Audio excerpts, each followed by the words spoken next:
ናታ አቶ ደረጀን የሆነ ነገር ለማለት አስቦ ነበር። ወደ ውጭ እንውጣ ቡና እየጠጣን እናወራለን ብሎ ይዟቸው ሄደው፣ ግን ደግሞ ለመናገር ፈራ። በተለይ ደግሞ ዳጣ የነገረችው አቶ ደረጀ አባቴ ነው ብላ ከነገረችው በኋላ ግራ ገብቶታል። በቤት ውስጥ ያለችው ወይዘሮ ማርታ ሁኔታ በውስጥ ምን እየተካሄደ እንደሆነ ባለቤታቸው አቶ ደረጀ በሳቸው ላይ ማግጠው ዳጣ የእሳቸው ልጅ መሆኑን ብታውቅ ኖሮ ምን ልትል ትችላለች?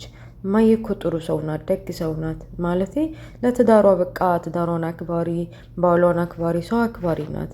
ይሄን ጉድ ብትሰማ ምን ልትሆን ትችላለች?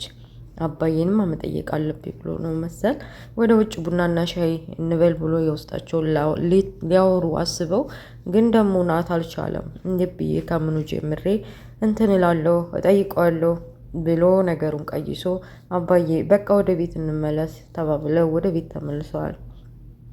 ሰላምና ዳጣ በቃ ዳጣ ደስ ብሏታል። ስሪሊ ሻሂ ብላት ነው መሰል ከኪችን ጉድ ጉድ እያለች መስራት ባታውቅበትም እንኳ ለሰላም እስከሆነ ድረስ ምንም ቢሆን ትሰራለች። ሻይ ሰርታ ሳሎን ቁጭ ብለው እየተጫወቱ ሻይዋን እየጠጣች እኔ እኮ ሙያተኛ ነኝ፣ በጣም ሙያ አለኝ፣ በጣም እሰራልሻለሁ ደግሞ ስትወልጂ እኔን ማረስሽ እያለች እየተወራሩ እያለ ስለ እናትና ስለ ልጅ አነሳችባት። እናትሽን ታውቂያታለሽ? ማለቴ በቃ ምን ያክል ትወጃታለሽ?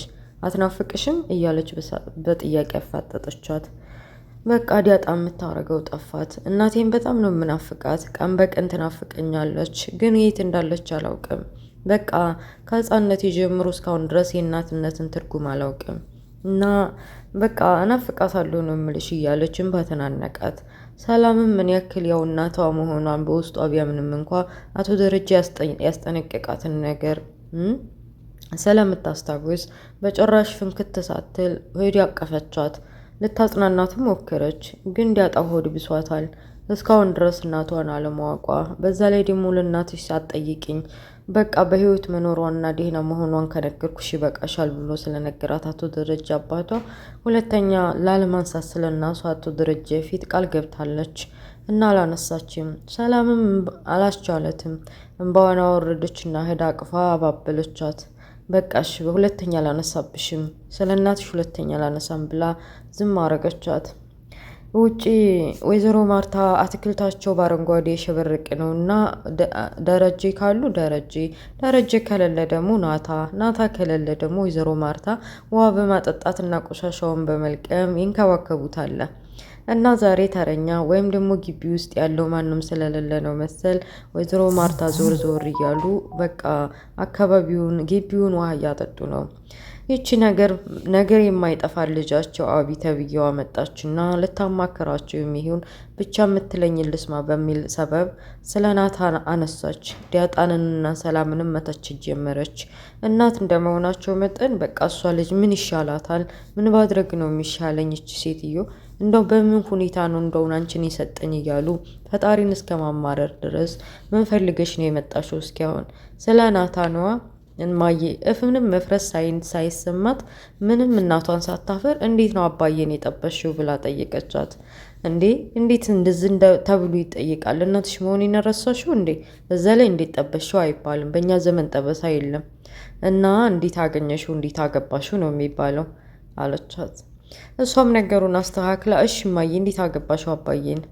አባትሽንማ በጣም አድክሜው ነው። ስንት ሽማግሌ አመላለሽ፣ ስንት ነገር አድርጌ ስንት አድክሜውና አዳግቸው ነው እንዲህ በቀላሉ አላገባኝም። እንዲህ እናንተው እንዲስር ዛሬው ዘመን እስር ተከትለን አልተገኘንም እያሉ እናቴ እኔም ሽማግሌ ልኮ ነው ናታን የሚያገባኝ። በቃ እኔም ብዙ አልፍቼ ነው የማገባው አለች።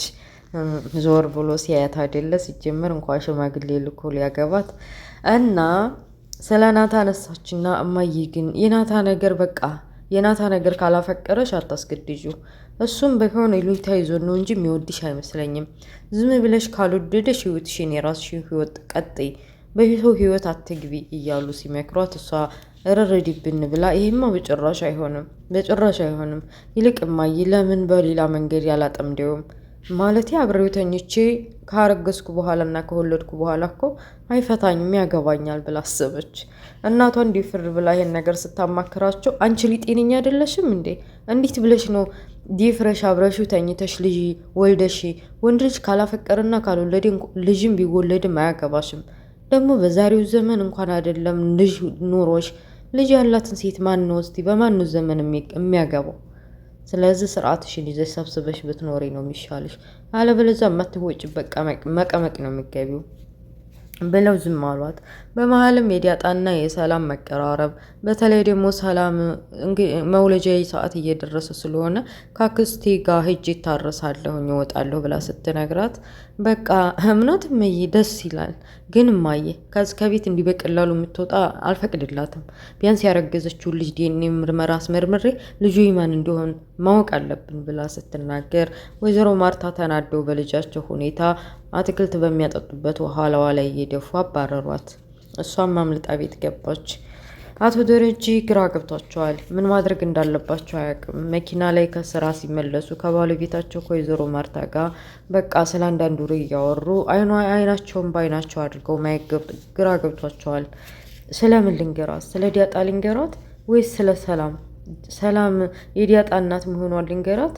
ዲያጣስ የኔ ልጅ መሆኗንስ ልንገራት?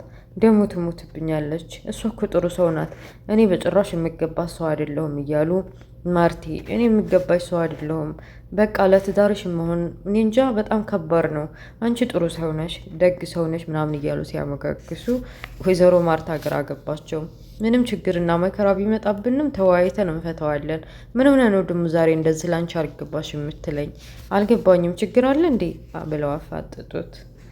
አይ ምንም ብቻ አንቺ ጥሩ ሰው ነሽ፣ እኔ ነኝ እንጂ የማልሆንሽ፣ እኔ ነኝ እንጂ የማልገባሽ። ብቻ ነገሩን ለማንሳት ቢፈልጉና ነገሩን ቢያፈርጡት ደስታቸው ነበር። ግን ደግሞ አሁን በሁኔታዋ ማርቲ እንደዚህ እንኳን አይደለም ከትዳርሽ ውጪ ከዚህ ከሰላም የወለድኳት ዲያጣ ልጄ ናት ብለው ቢናገሩ እዛው መኪና ውስጥ ክልትው ብላ እንደምትሞት ስለሚያውቁ በቃ ነገሩን አለባብሰው ትተውታል። እሺ ማርቲ ነገሩን በውይይት በቃ እንፈተዋለን ተባብለው ወደ ቤት ተመለሱ። እንግዲህ ይሄ በጣዖትና በህንድ የሚያምነው ያለ አብይ መኖር አልችልም ብሎ ለሁለመናው እሺ የሚለው በቃ ያለችውን ነገር የሚሰራው የአብይ ፍቅረኛ የህንዲ ፊልም የሚያየው ማለት ነው። እሱ ደግሞ ዛሬ ሊያገኛት ነበር እና ላገኝህ ብላው ተቀጣጥረው እያለ ቤቷ ፊት ለፊት ካገኘችው በኋላ እንግዲህ ናታን የምታጠምድበት ይሄ መስተፋቅር አምጣልኝ ብለዋለች። እና እሱም በጭራሽ አይሆንም፣ ለአንቺ የሚገባሽ አይደለም፣ መስተፋቅር እኮ ከባድ ነው ምናምን እያለ ቢላትም እሷ የምትመለስ አይደለችም። ያንን ካላመጣህልኝ በቃ እኔ እናንተ አላገኘህም ሁለተኛ አለችው። ያው ከዚህ በፊትም እንግዲህ አረቂውን አምጥቶላት ናታንን አጠጥታ አስክራዛ ስለ መጥፎ ነገር ልታረግ የነበረው እቅዷ የከሸፈው በሱ ምክንያት ነው። እና ዛሬ መስተፋቅር እንዲያመጣላት አዘዋለች። እሺ ደግ ብሏታል። ግን ደግሞ በጭራሽ አላረገውም። እንዴ ትጠፋለች እኮ መስተፋቅር ካመጣሁላት ማለት ጥሩ አይደለም እያለ ብቻውን ማናዘል ጀመረ። ከቤታቸው ፊት ለፊት አስፋልት ዳር አንዴ ይቀመጣል፣ አንዴ ይጋደማል። ግራ ገብቶታል። ፍቅር ዲያጣና ናታ በቤታቸው ከላይ በኩል በመስኮቱ ብቅ ብለው እየተጫወቱ እያለ ድንገት ፊት ለፊት አይተውታል። አይ ይሄ ልጅ አሁን አቢ የምታፈቅረው መስሎት እኮ ነው እንደዚህ። አይ ፍቅር በቃ እሷ እኮ አልተረዳችውም፣ እሱ እንደዚህ ይሰቃያል እየተባባሉ ናታም አድርጎ እሷ እኮ በጭራሽ አትወደውም፣ ለምትፈልገው ነገር ብላ ነው እንደዚህ ና ቶሎ እያለች የምታገኘው። በቀደምም ማረቂውን ያመጣላት በእርግጠኝነት እሱ ነው እና ዛሬም የሆነ ነገር ፈልጋ ነው የቀጠረችው እና ያሳዝናል። መቼም ቢሆን የምትቀበለው አይመስለኝም። እሷ ወዳለው የምትለው እኔን ነው፣ እሱን ደግሞ ለመጠቀሚያ ነው፣ አልገባውም እንጂ እየተባባሉ ስለ አቢ ያነሳች ዲያጣ። እኔ የምልህ በቀደም አረቂውን ካጠጣችሁ በኋላ እኮ አብራ ልታድር ነበረ። አብራ ካደረች ደግሞ ልጅ ማርገዝም አለ። ካረገዝክ ደግሞ ግዴታ ታገባታለህ። ምን ታስባለህ ግን? ስለዚህ አስበህ ታውቃለህ? ማለቴ ኤቢ ካረገዘች እንዴት ነው የምታረገው? መቼም እኔን ስላፈቀርከኝ ብቻ ልጅ ያረገዘችልህን ሴት ጥለህ ወደኔ አትመጣም አለች። ግን ይሄ ነገር ቢፈጠር ምን ታረጋለህ ብላ በጥያቄ አፋጠጠችው። እሱም ግራ ገባው። በእርግጥ ከባድ ነው። የኔን ልጅ ያረገዘችው ከሆነ እንዴት እንደማረግ አላውቅም፣ ግን ደግሞ በጭራሽ አይሆንም። እኔ በአሁኑ ሁኔታ እርግጠኛ መሆነው አንቺን ማፍቀሬና መውደዴ ነው። ካልሆነ ይዤሽ እጠፋለሁ እንጂ በግዳጅም ቢሆን በልጅ ምክንያት እሷን አላገባም አላት። እኔ በጎዳና ላይ ነው ያደግኩት። ህይወቴን ብዙ ስቃይና መከራዎችን አሳልፌ ቤተሰብ የሚባለው ህይወት በቅርብ ነው የተቀላቀልኩት እና የቤተሰቦችን ከዚህ በኋላ ርቄ መኖር አልፈልግም። ከአንተ ጋር ጠፍቼም ህይወት መቀጠል አልፈልግም። ከነ ወይዘሮ ማርታ ጋር ከጋሼ ከሁሉም ጋር ከነ ሰላምዬ ጋር ከነ ዲያጣ ከዝቺ ከሚጥጤዋ ልጅም ጋር በቃ ደስ የሚል የፍቅር ቤተሰብ ጋር ነኝ። ጥሎ መጥፋት ምናምን የሚባል ነገር አላስብም። እንኳን ጥሎ መጥፋት ቀርቶ አይደለም እንደው ቤተሰብ ፈቅዶ ብንጋባ እንኳን ከዚህ ቤት አንወጣም። ስለዚህ ምናልባች ከእህቴ ከወለድክና ካረገዘችልህ ከአንድ ቤት እህትማማቾችን እንዴት ነው የምታረገው? ይልቅ ጠንቀቅ ብለህ ብታስብበት ነው የሚሻለው። ኤቢ የማታረገው ነገር የላትም። ለማግባት ካሰበች ምናልባት እሷ አቅዷ በዚህ ልታስረ ትችላለች። አስብበት ብላ አስጠነቀቀችው። እሱ ልክ ነሽ፣ የማታረገው ነገር የለም ግን ደግሞ በጭራሽ አይፈጠርም እያሉ እየተሳሳቁ እያለ ድንገት በመስኮት አየቻቸው። ኤቢ ተብዬዋ ትንሽ ቅን ነው ግድ የለም አሁን ሳቁ እንደፈለጋችሁ ከዚህ በኋላ እንኳን አልፈቅድላችሁም እያለች እንግዲህ ጣዖት አምላኪው ማነው ስሙ አፈቅርኩ ወደድኩ እያለ እንትን የሚለው የፈለገችውን ነገር የሚያመጣላት እሱ እንግዲህ የመስተፋቅር መድኃኒት ካመጣላት በኋላ በናታ ላይ አብልተውም ይሁን አጠጥተው ምን ሊካሄድ እንደሚችል ከባድ ነው የሚሆነው በዛ ጥምዲያ። እንግዲህ በመጨረሻ መክላሱ ገብታ በስነ ስርዓት ላውራው ብላ ነው መሰላቢ ተብዬዋ ከናታ ክላስ ገብታ እኔን አትወደኝም አይደል? እኔን ከሰው ሁሉንም ትወዳለህ፣ እኔን ግን ትጠላኛለህ። ምንድነው? ቆይ ምን ላድርግ? እኔ እኮ እያለች ስለምትወደውና ስለምታፈቅረው ነገረችው። አንቺ መቼም ቢሆን እኔ የምፈልጋት አይነት ሴት አልሆንሽም። በዛ ላይ ደግሞ ላስተካከልሽ ስቀርብ አንቺ የምታስቢው ሌላ ነው እና እናትሽን ማስተካከላት፣ ምከራት፣ አስተምራት ይሉኛል። እኔ ላስተምርሽ የሆነ መንገድ ላስይዝሽ እየሞከርኩኝ፣ አንቺ ግን ሌላ ነገር መጥፎ ነገር ነው የምታስቢው። ስለዚህ ለዛ ነው መረቅሽ እና እኔ አልጠላሽም እያሉ እየተባባሉ ስለ ጋብቻም አነሳችበት። በመሀል ክላሱ ተቆረቆረ። ምን ተፈጠረ ብላ ህፃኗ ትንፋሿ እየተቆራረጠ ሰላም እግሯን ዘርግታ ሆዴን እያለች ነው። ደነገጡ። የሰላም መውለጃ ሰዓት ደርሷል መሰለኝ ብለው ሁለታቸውም ካልጋ ላይ ካሉበት ተነስተው እየሮጡ ሄዱ። እንግዲህ ሰላም ምጧ መጥቷል እና ውድ ቤተሰቦችዬ ድራማው እዚህ ላይ ያበቃል። ሰላም እንግዲህ ለእናቶ ደረጀና ለእነ ወይዘሮ ማርታ ሰወልዲ ነው የአባቱ ልጅ የምናገረው። ምጥ ላይ ያለው ምናልባት ላልዲን ስለምችል ተናዝዤ እገባለሁ ወደ ሐኪም ቤት። ከዛ ሲቀጥል ደግሞ የምታረሰው አክስቴ ቤት ነው ብላለች።